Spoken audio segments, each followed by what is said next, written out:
বরণ করব তাকে পায়ে, চৌকাঠের সামনে হাঁটু গেড়ে। কবিতা কখনো ভালোবাসার ভাষা, কখনো শ্রদ্ধার। আর যখন একজন খ্যাতিমান কবি তার মুগ্ধতা নিবেদন করেন একজন অভিনেতার প্রতি, তখন সেই কবিতা হয়ে ওঠে দুই বাংলার সাংস্কৃতিক সেতু বন্ধনের এক অনন্য দলিল।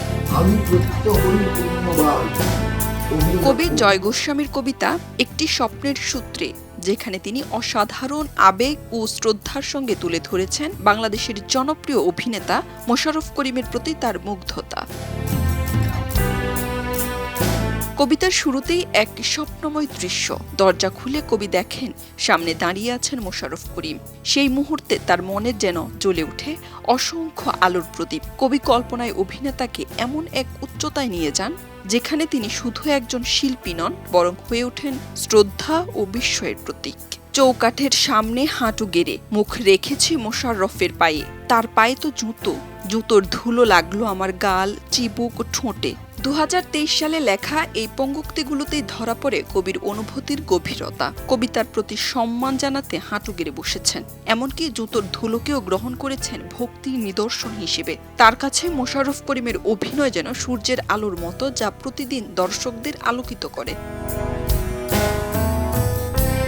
কবিতার শেষাংশে জয় গোস্বামী আরও এক ধাপ এগিয়ে বলেন, বর্তমান সময়ে তার কাছে অভিনেতাই যেন সাক্ষাৎ ঈশ্বর। আর সেই অনুভূতির প্রকাশ হিসেবে বাংলাদেশের মাটিতে তিনি প্রতীকীভাবে নির্মাণ করেন প্রণাম দিয়ে গড়া একটি ছোট্ট চালাঘর। শিল্প যখন শিল্পীকে সম্মান জানায়, তখন সৃষ্টি হয় এমনই হৃদয়স্পর্শী মুহূর্ত।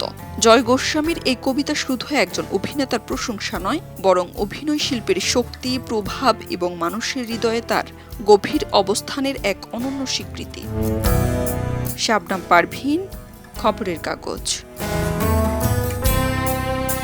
খবরের কাগজ, নিখাদ, নির্ভীক, নিরপেক্ষ।